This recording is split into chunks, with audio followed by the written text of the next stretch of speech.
mordu, mordra, dit-on des animaux. Il en est un petit peu de même des humains. Qui a, non pas mordu, mais frappé, agressé, volé, tué, recommencera.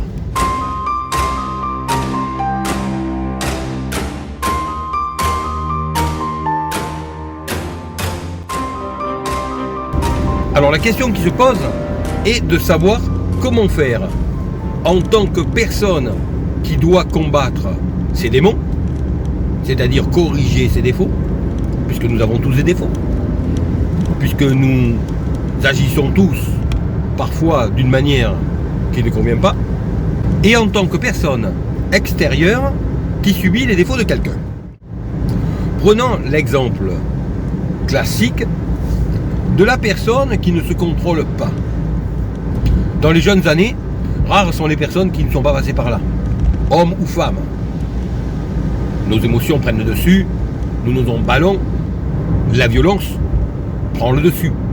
Tout d'abord verbal, et puis ensuite suit forcément les différentes gradations de violence. Et c'est là qu'il faut prendre conscience du phénomène. La première chose à savoir est que nos attitudes sont régies par des déclenchements hormonaux. Comme la colère par exemple, il s'agit d'un déclenchement hormonal qui fait que la colère prend le dessus et que nous ne la maîtrisons pas. Ce qu'il faut donc maîtriser, ce n'est non pas la colère en soi, mais le système hormonal qui la sous-tend. Et il en va de même pour beaucoup de nos pulsions. Contrairement à ce que l'on pense, il ne s'agit pas d'un défaut figé chez quelqu'un. Il s'agit d'une caractéristique humaine que nous avons tous plus ou moins et que nous maîtrisons tous plus ou moins. Plutôt moins dans nos jeunes années et plutôt plus en vieillissant, bien sûr. Si on observe par exemple un petit animal, eh bien il en est de même. Lorsqu'on regarde un chat par exemple, eh bien le petit chat va sauter dans tous les sens, il va s'amuser. Puis le jeune chat va être tout fou, comme on dit, tout comme le jeune chien. Et puis en vieillissant, eh bien il va s'assagir. C'est la même chose pour les humains. Si ce n'est que par rapport à certaines pulsions, comme la pulsion d'agressivité, nous ne pouvons pas attendre que cela se calme tout seul. Car entre-temps, il y a des personnes qui risquent d'être victimes de ces pulsions. Et cela doit être contrôlé avant. Donc prenons les choses sous les deux aspects. Tout d'abord le protagoniste, c'est-à-dire la personne qui doit gérer ses pulsions.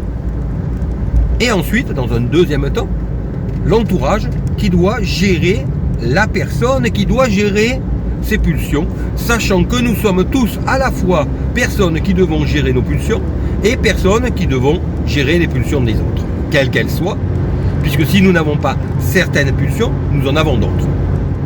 Gérer ces pulsions passe donc, bien entendu, par la maîtrise de soi. Et la maîtrise de soi passe par l'ancrage. L'ancrage en soi, le fait d'être bien dans sa tête. Alors ce que l'on appelle un ancrage correspond à beaucoup de choses. Il y a bien entendu l'ancrage sur le plan de la zénitude, que l'on travaille par exemple en yoga, qui est la base.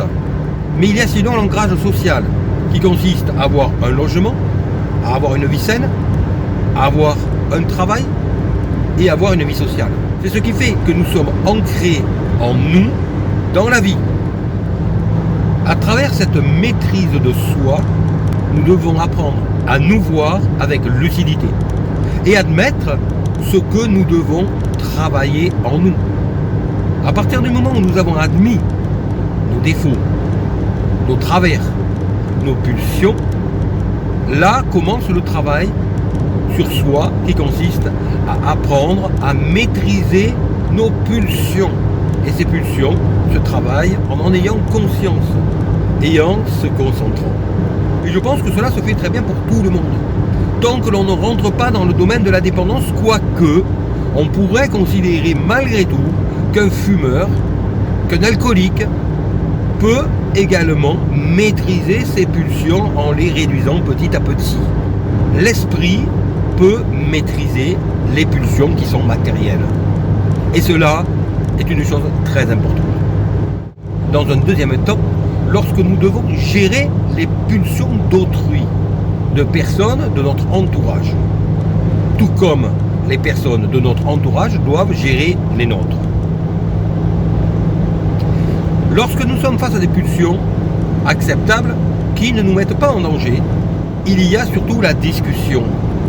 La discussion calme et sereine qui consiste à faire comprendre à l'autre que certaines choses sont gênantes, voire très dérangeantes, voire à la limite de l'acceptable avant de tomber dans l'inacceptable.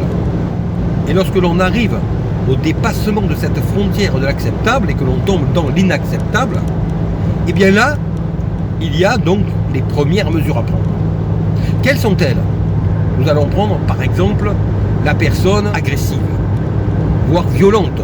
Ne pas réagir n'est pas bon, car on ne provoque pas le choc chez l'autre qui consiste à lui faire comprendre que la vie n'est pas acceptable. Alors je m'adresse là aux personnes qui ont un conjoint agressif, voire violent.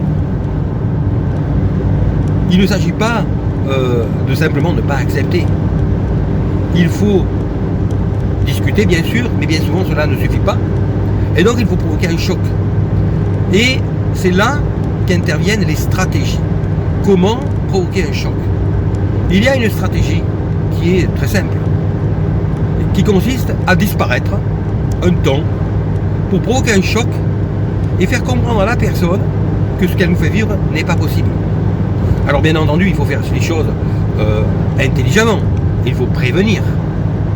Lorsque l'on disparaît, il ne s'agit pas de disparaître sans avoir prévenu et sans que l'autre sache pourquoi.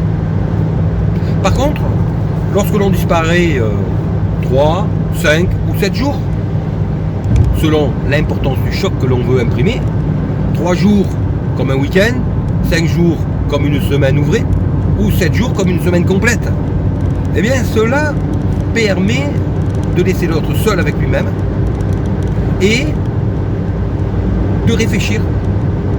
Cela permet de discuter à tête reposée avec de la distance, et cela permet donc à l'autre, en étant à froid, seul avec lui-même, de se retrouver et finalement, très certainement, de s'avouer à lui-même que l'autre a raison, qu'il a raison ou qu'elle a raison, de ne pas accepter cet état des choses, car on ne peut pas accepter l'agressivité à un stade où elle devient inacceptable. Alors comprenons bien que l'agressivité, voire la violence, a des stades, et qu'il faut l'endiguer dès le début. Il ne faut pas laisser dégénérer, car au plus on laisse évoluer la situation, et au moins cette situation sera facile à gérer. Donc la violence a 2 stades. Elle a tout d'abord un premier stade verbal, c'est ce que l'on appelle la violence verbale, qui débouche toujours sur la violence physique. Mais avant d'en arriver au stade verbal, il faut se poser la question de savoir quels sont les codes de cette violence verbale. Alors bien entendu, il y a les stimuli, ce qui va être le facteur de déclenchement de cette violence. Il s'agit là des causes extérieures, mais il y a également le contrôle de soi qui n'est pas au niveau du stimuli. Et il faut donc arriver à un équilibre entre stimuli et contrôle. Il faut donc équilibrer le stimulus extérieur avec le contrôle que nous avons de nous-mêmes pour que les stimuli ne deviennent pas plus importants que la possibilité que nous avons de nous contrôler. Cela passe bien entendu par le dialogue. Avec le dialogue, ces situations sont banales, elles sont tout à fait compréhensibles et acceptables pour tout le monde, et donc elles sont surmontables. Il faut donc s'atteler à la situation, ne pas considérer qu'il s'agit d'une situation anormale, car lorsque l'on voit les petits animaux que nous sommes enfants dans une cour de récréation, nous comprenons tout de suite qu'à la base nous sommes tous des petits animaux agressifs, dont l'agressivité va être refoulée socialement par ce que l'on appelle l'éducation. Mais cela ne veut pas dire que cette agressivité aura disparu. Et donc si elle n'est pas comprise, contrôlée, maîtrisée, elle restera tapie dans l'ombre et elle attendra la première occasion pour ressurgir dès que le stimulus, comme expliqué précédemment, sera plus important que la maîtrise que nous avons de nous-mêmes.